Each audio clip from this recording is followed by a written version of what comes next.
Welcome to Top Advisor Marketing, where you will learn how to become a prolific online influencer, attract more ideal clients, and grow your practice. Brought to you by Top Advisor Podcasting, a done-for-you podcasting solution built just for trusted advisors. And now, your co-hosts of Top Advisor Marketing, Kirk Lowe and Matt Halloran. Hello and welcome to another Top Advisor Marketing podcast. You know, it's super duper fun when you're working on LinkedIn and you're getting to know new people.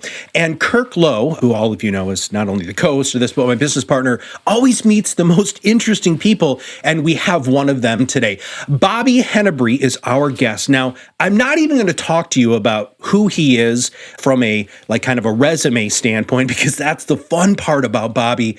Is he's so many things while maintaining who he is at the same time. And we wanted to bring him on the podcast today because there's some very practical applications to some things that have happened in Bobby's life to not only you as an entrepreneur, but you as a person who works with people who are going through life changes, and an opportunity for you to look at somebody and say, wow, if Bobby could do this, maybe that's something I can do too. So Bobby, welcome to the show. Well, it's good to be here, Matt. Thank you very much for that kind and generous introduction. Well, you're very welcome. I have been known to have the kind and generous introductions. In fact, Kirk pokes me in the eye about that every once in a while. But let's talk about you. I want to know your history. I ask everybody that same question. You know, kind of let's dial the time, the clock back a little bit. Tell me about how you've gotten to where you are now. Yeah, no, that's a great question. And there's so much history for each of us, from being the middle of three boys, growing up in a good middle-class family in Atlanta. My dad worked at Delta as a mechanic and all the way up to management. My mom was an entrepreneur as a designer, and had a really wonderful upbringing. And then I went to Georgia Tech as an engineer, thought, I'd work in that space, but I didn't want to stress test a bolt for the rest of my life, which is an important job. But I had an opportunity to work in an investment firm called Seabridge Investment Advisors under a guy named Garnet Key. And that changed my life. He was a guest lecturer in one of my courses. And he said, hey, I'll teach you about investments if you learn. He was the retired vice chair and chief investment officer of Prudential. And so I got a really high quality mentor and a wonderful human being that I worked with for 11 years. And so I learned a lot about investments. I got the CFA charter. I learned what it was like to become a partner in a firm and deal with all the personalities, debates about where the business should go. Garnet retired, and I had a question before me on, do I stay doing this? And I wasn't as happy about the transition and the business strategy going forward, or do I do something new? And I decided to take a bet, and I left the job, I left income, and I decided to bet on me. And it was the smartest thing I ever did. So I joined a business network called the Society of International Business Fellows. And they run leadership academy networks in the Middle East, Central Eurasia, and Southeast Asia. And I started traveling in those networks, meeting people, understanding the hearts of people all around the world across cultures. I started facilitating, and that's where I learned to ask questions and listen more in a space, to really listen people into existence. And as I was doing that and building just wonderful relationships, along the way, I'd gotten into mining cryptocurrencies in 2016. It took off. And then I started being asked to speak, in Kyrgyzstan at AmCham, or Jordan at an EO chapter, or in Montreal. And so I kind of happened in the speaking business. It was accidental. And I just followed that demand, right? While I was being an entrepreneur and building relationships. And I'd also had a passion for music from the time I was a kid. And I bring a travel guitar with me all around the world. And I decided to start playing with social media. I built a YouTube channel called Chord Savvy 2 years ago, just past 1,000 subscribers. I'm trying to get to the point where you can participate in the ad revenue. But that's been a really cool passion project and an entrepreneur play for me, understanding how digital tribes are built around the world. So I just pursued interests, right? And rather than saying no and staying in my comfort zone, I just decided to do different things. And along the way, I put a guy in business in a long-only investment fund, single strategy, 10 stocks, so like a private equity mentality to listed equities, and that's DM Capital. And basically, I'm a partner in that fund, and I basically have the capacity to go speak at CFA societies, financial planning groups, on either blockchain and cryptocurrencies, or now I'm speaking about reinventing yourself in the digital age. So how did a guy go from a secure investment job to traveling around the world and doing all this stuff and owning the fact that I do multiple things, right? I don't want to be a single thing, and it's okay to do different things in this life. And that's where I'm at now. And I'm making more happiness in a meaningful way around the world. So how do you manage all of this, Bobby? I mean, that to me is part of the fascinating thing. As we're warming up for the podcast today, you're in a hotel room in Austin, and you've got this huge smile on your face, and you know, you're just a really busy guy. How do you maintain a good balance, or what have you had to give up in order to have this sort of life? If anybody wants a good book to change their life, Og Mandino, the greatest salesman in the world, is fabulous. It's 111 pages. It takes 300 days to read. He was big in the 60s. He was kind of Tony Robbins before Tony Robbins was Tony Robbins.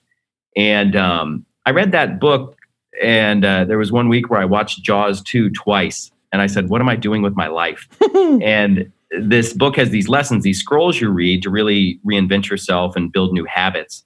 And the first scroll says, you know, I will divorce myself from bad habits and marry good habits and become their slave. And I will do this through reading the book, you know, 3 times a day over the next 30 days. And there are 10 scrolls, and, you know, 10 times 30, you know, get you out to 300. So anyway, I canceled my cable subscription. When I came home, I started practicing guitar more. I started staying up late after networking events and just doing another 30 minutes or an hour of work, you know, and just doing one more sale, one more message. And as I changed my behavior on a daily basis, my habits changed. And I realized I didn't have to watch cable TV, and I didn't have to watch movies all the time. And when I came home, even though I was tired, if I pushed myself, I could accomplish more. And so the other thing is, I'm with a group of people. We do these kind of accountability experiences, 2 weeks to a few months long. And when you build kind of an accountability group, a mastermind group, and there's all sorts of things, if you get in that and you're with 10 people or 5 people that are pushing themselves, you can't help but push yourself. So you can always achieve more than you think. You just have to say yes instead of no. So let's talk about saying yes. You in 2016, you said that you started mining cryptocurrency. Was that just like a wild hair, or what about that did that appeal to you? Well, I'd been following Bitcoin for years, and a brilliant friend of mine, a guy named Ben Lorber, he was very early in this space, and we'd always debate monetary policy at Christmas holiday parties. You know, so I'd followed it, and then I was at a conference in Cayman with this network, and they had a speaker on blockchain, and I looked around the room. This is in October 2016. I was like, man, look at all these people paying attention to this, and I've been poo-pooing it. I need to invest. And so it was, do I go long a currency, or do I mine or other? And so I called my friend Ben, and we kind of went through it. I did a whole day of studying and digging into the ecosystem. And I decided to buy one mining rig. It's not much. And you have to build the computer.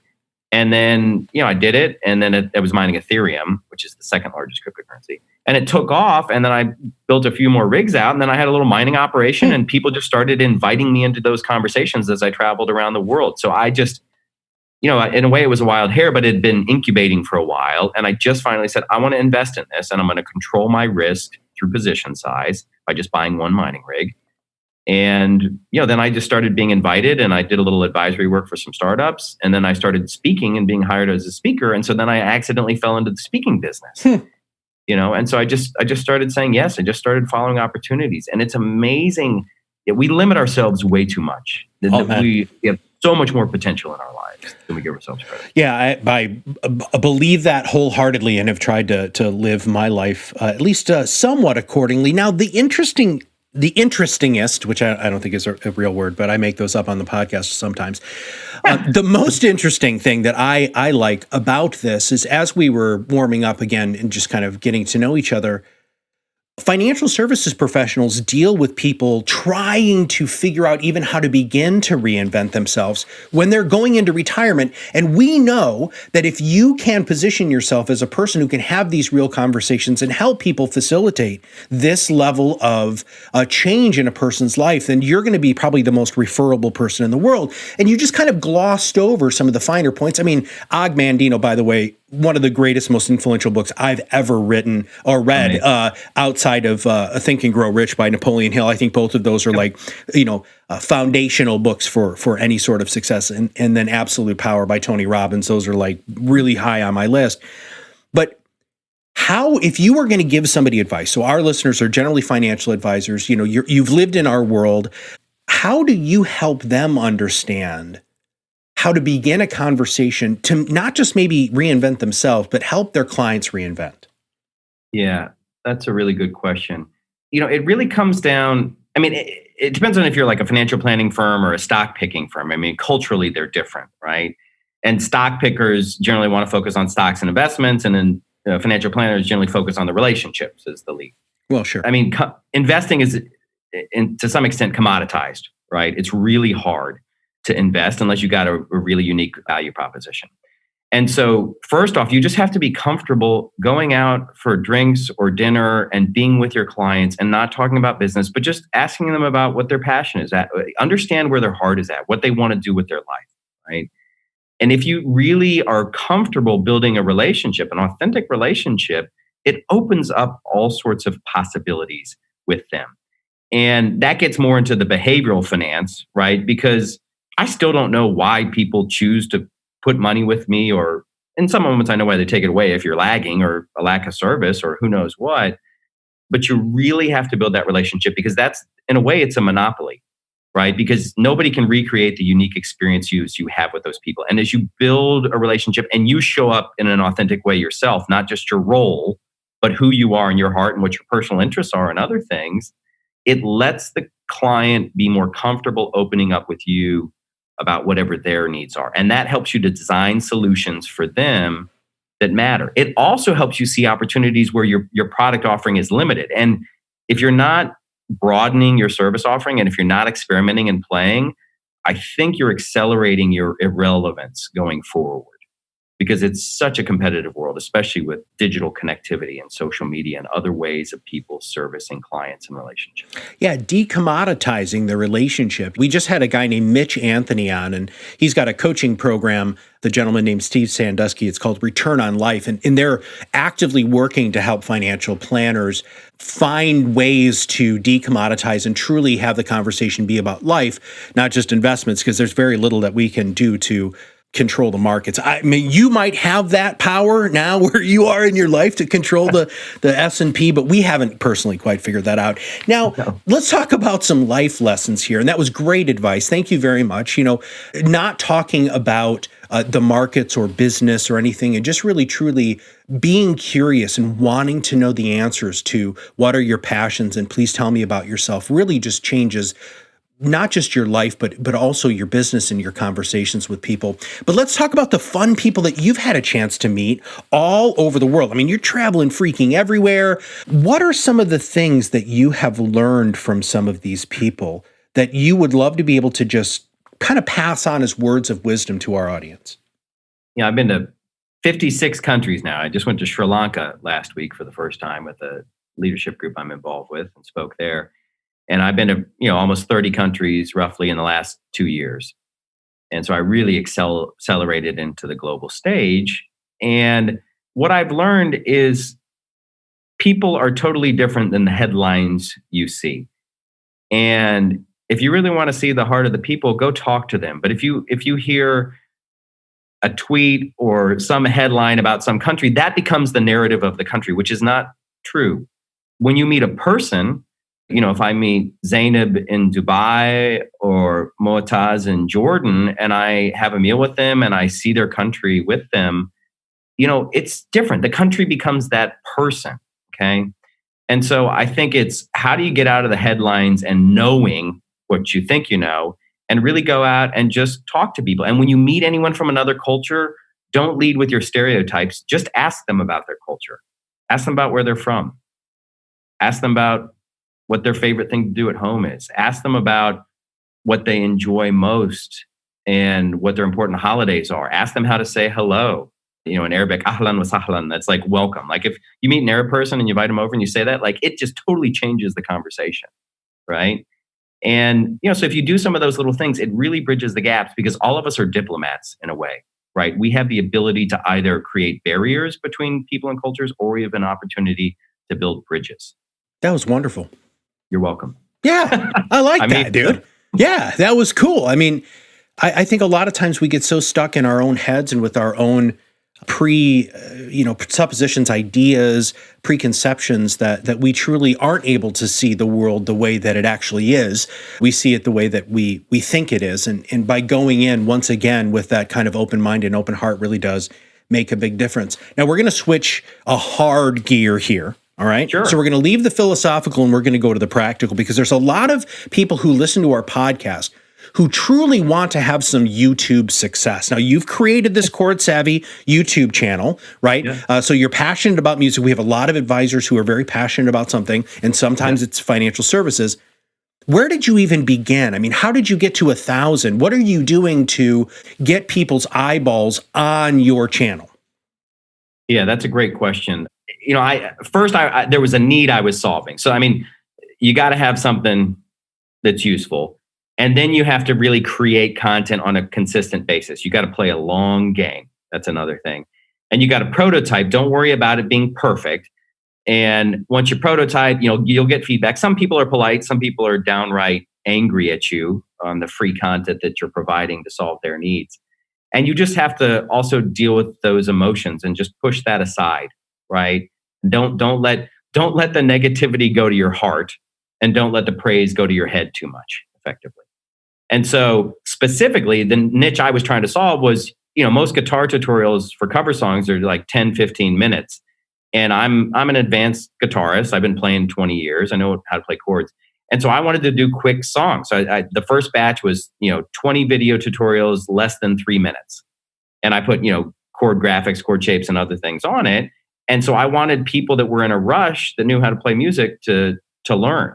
And then people started to acknowledge that. But then some people that were beginners were upset that I didn't do more. So then I started adding a little more to my lesson. So I kind of changed the content, right?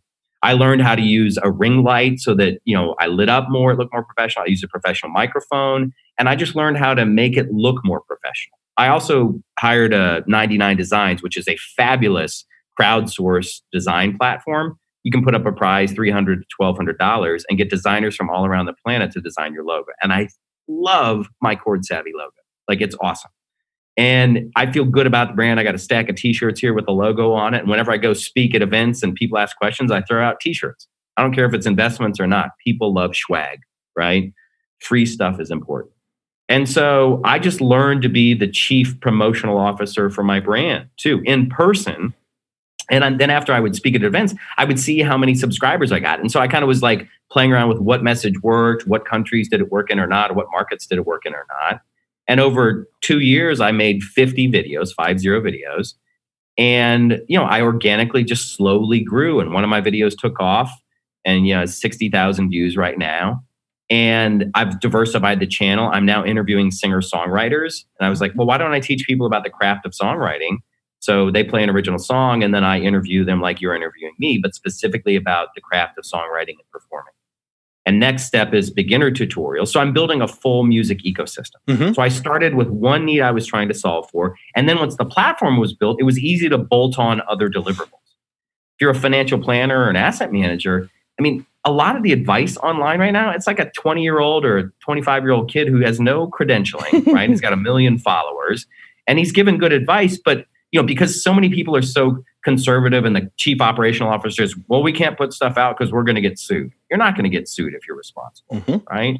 You might become irrelevant and on your tombstone, it might say, well, at least we didn't get sued, but it's not an issue. I think people, they let their fears become too large. So I've learned how to create content. I've learned how to build a community, and it's fun to engage. It's fun to promote it. It's a cool platform. And there's an opportunity for anyone in any service profession to really own a conversation. And it lets other people market for you because now you've got this permanent artifact online that people are going to be saying, hey, go look at Matt. Like, check out his conversation with Bobby. That's what the podcast does for you guys. Yep. Right. That's the story behind it. And I would strongly encourage anyone in the asset management space to begin to experiment and play with that. So you cross promote, Bobby, when you're speaking, but on your channel, is there any cross promotion? Yeah, this has been an interesting experiment. So I decided when I get hired as a keynote speaker on the blockchain stuff, but also on the reinventing yourself as an entrepreneur, and I do that at career day events or conferences, I do a 60-second video or 2-minute video of, hi, I'm Bobby Henebry, and ahlan wa sahlan, kifak. I'd use kind of the language for the markets that I go to just to make it personal. And I throw in graphics of, I'm an investment professional and I got into mining and, or I reinvented myself, and I throw graphics in. And so I put those professional videos on Chord Savvy. And then I give them to the event organizer and they post it on LinkedIn. So I'm helping them promote the event. I'm helping people buy me effectively because I'm an unknown, right? And so you got to help yourself and help others. But I realized a good friend of mine who's a sales guru, Victor Antonio, he's the most fabulous speaker I've ever seen on the planet. He's like, Bobby, I love Cord Savvy. I love the brand. But he also said, don't mix on the channel. So I'm now creating a separate speaker website and I'll have a speaker channel where I'll push that content that's the professional content on that platform and I'll keep the music conversation on Cord Savvy. But I learned that through experimenting. Sure. Well, it doesn't seem like you're afraid to misstep, right? And as an entrepreneur, that's one of the things that we're always very concerned about is tripping and falling, for lack of a better description. But you're falling forward repeatedly, right? Yes. Where did you and how did you give yourself permission to do that? I was lucky to have a fabulous mentor, and I saw how he built relationships. And he said, virtue is its own reward. It's a very powerful phrase. And I learned to help people. I learned to respond. I just had a burning desire to do different things. I really wanted to do this YouTube channel. And through these Leadership Academy networks, the Society of International Business Fellows has been fabulous for me. We do these leadership experiences there, and then our Middle East Leadership Academy and our Central Eurasian Leadership Academy. And, there's this marshmallow tower prototyping exercise. There's a TED Talk on it. You can watch it. But the gist of it is, kids do it better because they play and they fail and they play and they fail. Whereas adults, we spend 30 minutes, getting ourselves organized and our egos straight. And then we build it in the last second and it fails, right? And so I really started to take that to heart. And as I was in a network with other entrepreneurs and people that were creating, and I realized everybody's having the same struggle. And I also started to be honest more about my purpose and the fact that every second we're getting closer to our death. Why would I not want to live more intentionally? And I just let perfection get in the way of good enough too much. And so I just became comfortable getting stuff out there that wasn't as perfect as I wanted because it wasn't being created, right? So you have to create, you have to do, and you have to be willing to learn, and you have to be willing to not let people's criticism that actually don't really know that much about your journey. Don't let that crush you. Okay. And I owned that. It's that simple. And it took time. Now, for some reason, I just had this flash in my mind that you at the beginning had said that you're a CFA. That is not how a CFA thinks, dude. I mean, that's really, the CFA, that charter is probably the most difficult that you can possibly get in financial services, right? The CPA is certainly up there, and I haven't taken the others, so I'm not qualified to say, but the CFA charter is extremely difficult to earn, and I'm extremely proud to be affiliated with the whole CFA Institute and have that credential. How are you balancing such a, to use pop psychology, that left brain, right brain aspect of who you are? Have you always been that left brain, right brain? I think so, and I probably... in my 20s, it was more about technical, Georgia Tech engineering degree, Georgia Tech MBA, focused on entrepreneurship, get the CFA charter, learn about how to invest. I mean, it was all technical, right? And then in the 30s, I was engaged and that fell apart. And then that was a catalyst for me to really try and understand myself more. And I did the Landmark Forum and advanced course in counseling and other things. And I really just started to understand me and how I worked. And as soon as I owned that more, and these academies were an extension of really understanding myself, I just was comfortable being me, which was sometimes I love spreadsheets. I love organizing spreadsheets. Okay. But I also like, creating songs on the spot with people all around the world. I love traveling. I love socializing. I'm an extreme extrovert.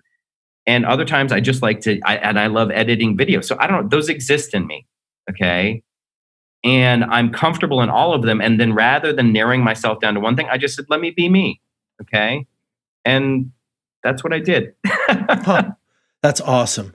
You talked about organic marketing, or at least that's how we say, that's what we talk about at Top Advisor Marketing, how you're always being an advocate out there. Now the Og Mandino book really is the kind of foundational sales book. How do you do that and still maintain a level of not being a shill? If you know what I mean, how do you do it so that it doesn't come across as like Bobby's always selling? Because my clients deal with that all the time, and I figured, you're a good person to ask. Yeah, no, that's a good question. I just try and be real. I mean, I would love 1 million subscribers on my channel. I would love people to buy t-shirts. I would love people to invest in my firm. I would love people to hire me to be a keynote speaker. Like I'd love all that, right? But I have chosen to lead with relationships, okay?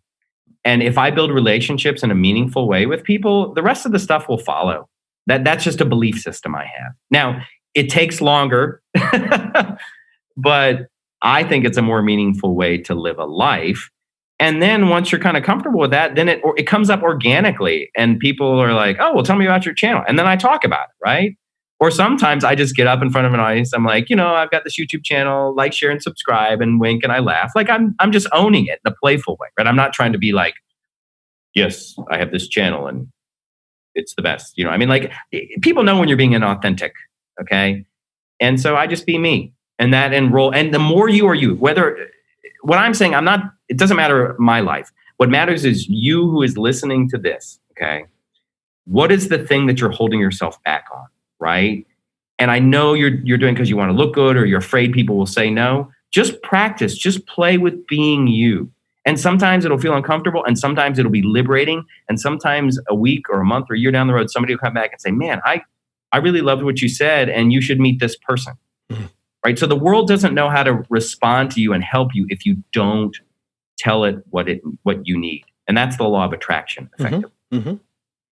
I don't know about anybody else, but dude, I really needed to hear that today. That was like, that lifting you up and realizing that, being happy with who you are and really truly being authentic is what most people do business with our clients for anyway. That's why people like to be on the podcast. That's why people like to hang out with people, is because there's something about you that attracts you to them. And the more attractive that you are by being confident in who you are, really can change absolutely everything. Now, my final question for you, Bobby, is if you had one piece of advice for new business owners, entrepreneurs, financial advisors, what would it be?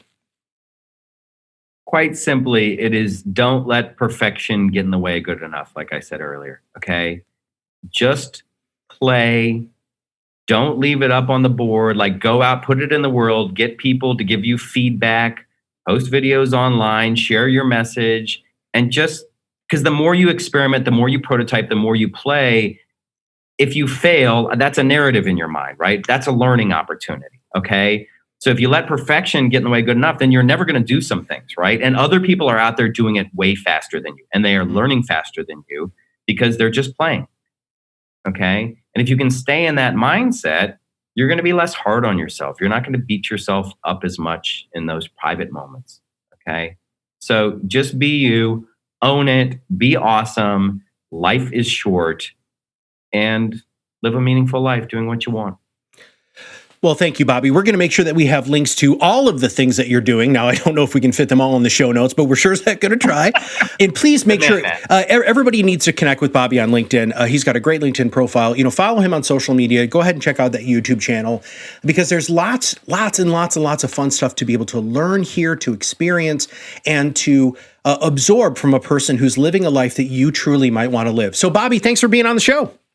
Matt, thank you very much. It's an honor and it's a pleasure for everyone. Thank you very much for your listening. I appreciate it. If you have not subscribed to the podcast, make sure you click that subscribe now button below. That way, every time we come with a new podcast, it'll show up directly on your listening device. And if you know somebody who needs to hear this, click that share button. Super, super easy. If you have any topics or guest ideas for us, just email me, Matt, at topadvisorm, that M is for marketing.com. I'd be more than happy to have a conversation with you or a conversation with a person who you think would be a good guest. So for Bobby and everybody here at Top Advisor Marketing, we'll see you on the other side of the mic very soon. Are you ready to change the way you communicate with your clients? Are you tired of being the best kept secret in your area? Learn how to become a prolific online influencer, attract more ideal clients, and grow your business. Contact us today and see what the power of podcasting can do for your business. Click on the Contact Us link on our website at topadvisormarketing.com and set up a call to learn more. Follow us on LinkedIn and Facebook for more updates and information. This was brought to you by Iris.xyz, a platform helping financial professionals become better in business and life through new media and new voices. Visit them and learn more at iris.xyz.